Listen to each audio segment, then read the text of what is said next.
make we go, oh, oh. Whoa. Come make we go, oh, oh. Yeah. Come make we go, oh, oh. Whoa.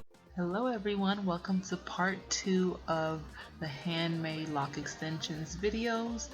If you have not seen part 1, you might want to go check it out. So in this part of the 2 video series, I'm going to really show you guys how I install or attach these handmade lock extensions to my client's head or hair. So first, I just pretty much get an idea of what she wants. What size? Does she want a grid pattern? Does she want it to be freestyled? She wanted something in between, and she didn't want anything too big or too small. So I'm just parting accordingly, and I'm gonna section off her hair according to the size that she described that she wanted.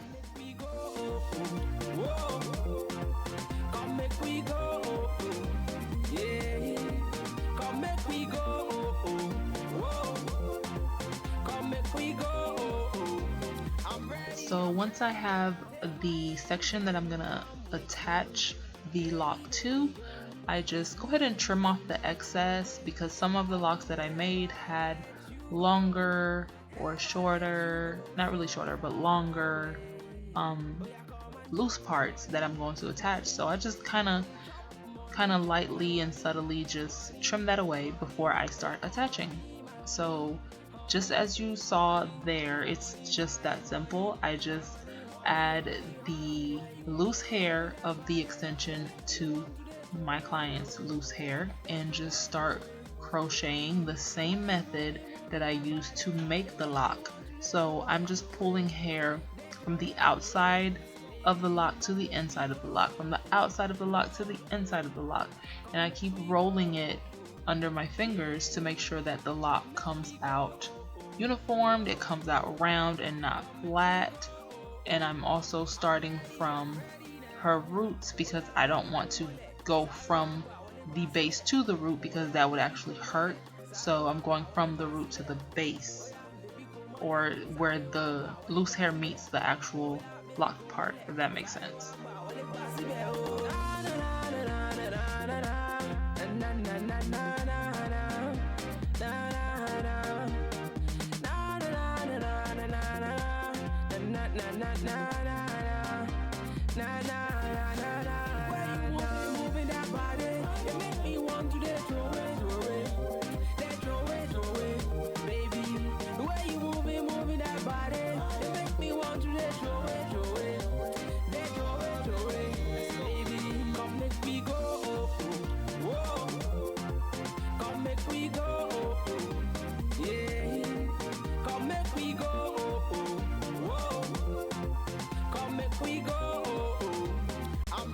As you can see, the lock is forming and it's not quite neat yet.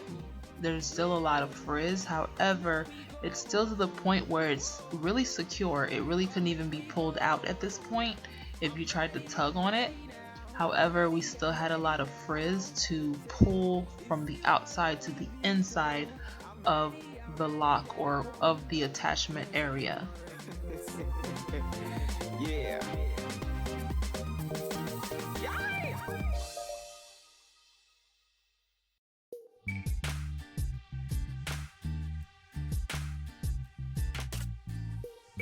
And I'm just gonna keep using my tool, keep pulling hair in from the outside to the inside, and until I feel satisfied with the amount of frizz that's left, because there's gonna be frizz. However, it's best to have minimal frizz. And please excuse my hands, I work a lot with my hands if you guys can't tell, so yeah.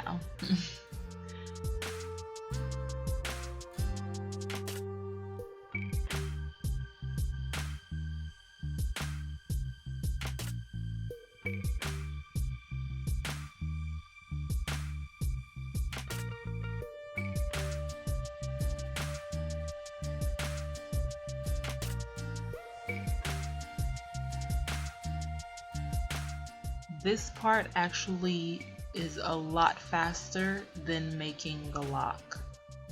And that's what it looks like when I'm done. And I'm on to the next lock.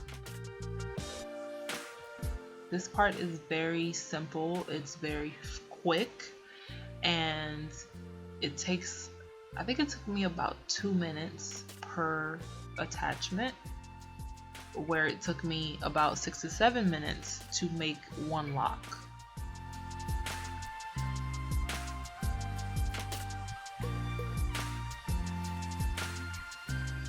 A little FYI, you can, if you don't want to sit there and make these locks, or if you can't find anyone who wants to make these locks for you, you can go ahead and order them online. There's plenty of vendors on Etsy. You can Google it and find plenty of websites. Some salons even offer that service. Even if they mail the hair to you, you can still get it fully formed, fully formed locks. Hey mommy, you bring it down. The way you move the body, girl, you shut it down. Where you from, girl? Cause I see you around town and I'm a boss, man. So you know how it goes down. Me, I be check me. So I did run the town. I'm on my king shit. So I hold the crown.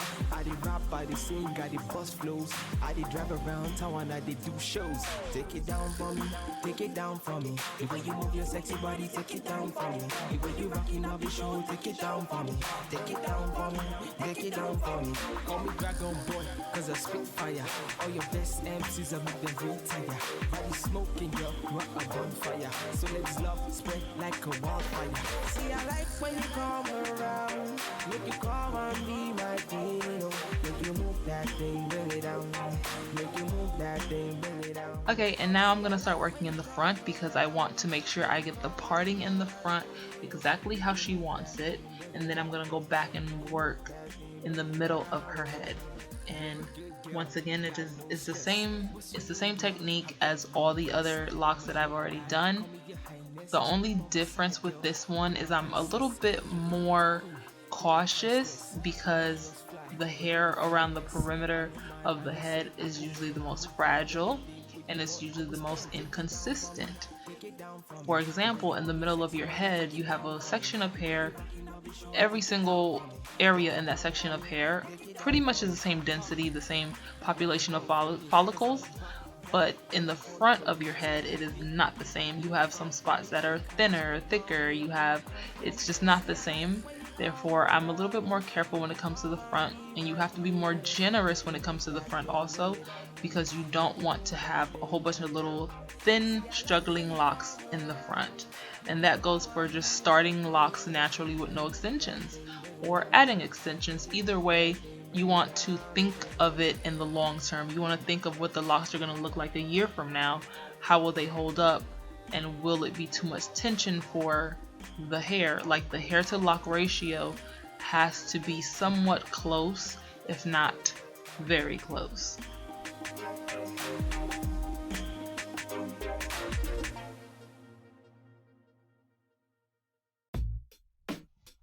And when I get to this point where the perimeter and the back are done, I usually go ahead and set my patchwork or my grid pattern, if you want to call it that, to where I can pace myself. I know how many I have left, I know how many I'm working with, so on and so forth. So I make these little half wannabe coils just so I have a marker for a lock is supposed to be there, a lock is supposed to be there, and I also have the locks where I want them. I want each row alternating, that way there's a fuller look to the locks. So this actually helps me stay consistent and maintain what it is that I'm trying to achieve with the pattern.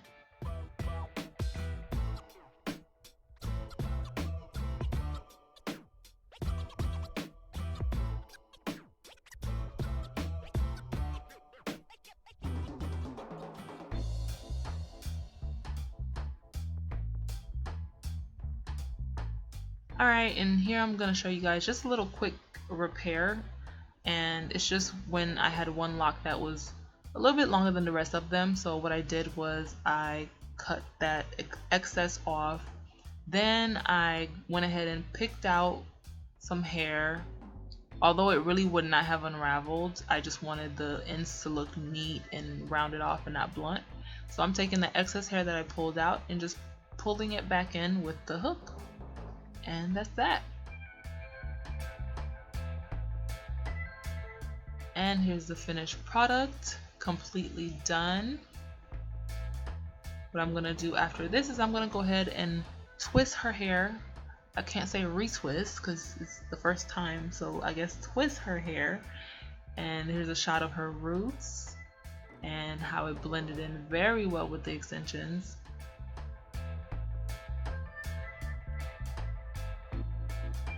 I'm just twisting her hair with the loop method because it's really much faster and the hair is long enough to do that. And please excuse my lack of shirt. I seriously forgot I was recording, to be honest. I was really focused on doing her hair. And here's just a shot of the lock to show you the root to extension transition.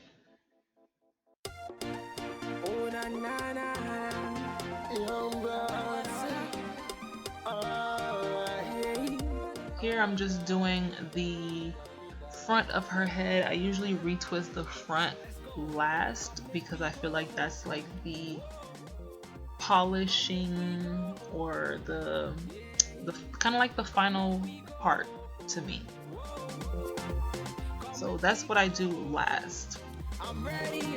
And from here I'm just gonna give her a really simple style, nothing fancy, just a style pulled back to get it off her face.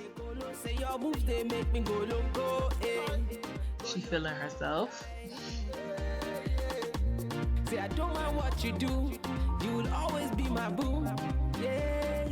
Alright you guys, that is it for this video. Don't forget to check out Nita. She's here on YouTube at Nita561. I will link her channel either in the description box or in this video.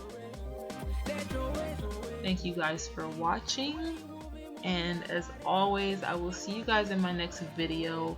I post videos every single Sunday, so stay tuned. Bye guys. Come make we go, yeah. Come make we go, come make we go. I'm ready now. Take my hands and come with me, baby girl. It's me and you tonight.